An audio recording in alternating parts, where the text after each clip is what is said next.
Hello students, welcome back to our channel. மாணவன் ஆசிரியர். இந்த இடத்துல என்னுடைய பார்க்க போகிறோன்னு பார்த்தோன்னா, அரையாண்டு பொதுத் தேர்வு டிசம்பர் 2024 12ஆம் வகுப்பு தாவரவியல் common of yearly examination December 2024 Tamil medium botany question paper தான் பார்க்க போகிறோம். 12th standard. டோட்டல் மார்க் வந்து 70 மார்க் கொடுத்துருக்காங்க.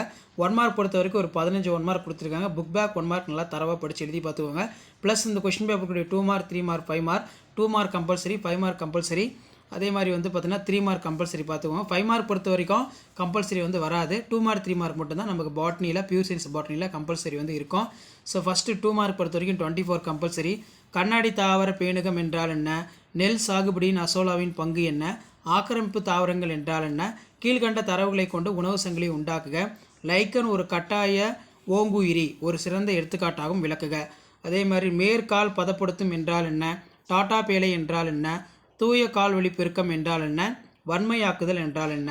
3 மதிப்பெண் வினாக்கள் பொறுத்த வரைக்கும், ஏன் முதல்நிலை கருவுன் திசு பகுப்படைதலுக்கு பின் மட்டுமே கருமுட்டை பகுப்படைகிறது? பரிமாற்ற கலப்பு என்றால் என்ன? அதன் முடிவு என்ன? ஒரு தாங்கி கடத்தியினை எவ்வாறு அடையாளம் காண்பாய்? வேறுபடுத்துக. உடல் நகல்சார் வேறுபாடு, கேமிட்டோ நகல்சார் வேறுபாடு. அதே மாதிரி துணை பனிமலை காடுகளில் காணப்படும் தாவரங்களின் பெயர்களை எழுதவும். பன்ம பாதுகாப்பில் கோயில் காடுகள் எவ்வாறு உதவி புரிகின்றன? விதை சேமித்தலின் வேம்பின் முக்கியத்துவத்தை விவாதி.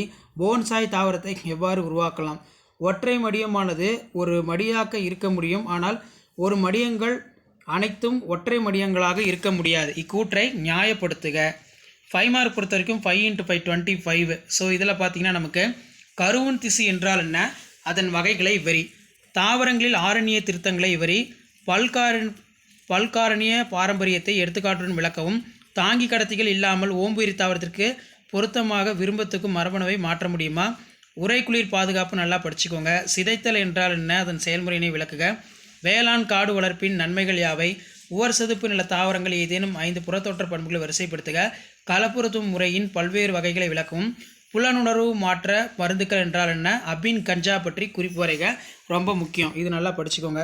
ஸோ இதான் 12th standard pure science botany common of yearly examination December 2024 pure science Tamil medium botany question paper. Video பண்ணுறதா ஃப்ரெண்டுக்கு ஷேர் பண்ணுங்கள். மாணவன் ஆசிரியர் சப்ஸ்கிரைப் பண்ணி வச்சுக்கோங்க. தேங்க்யூ.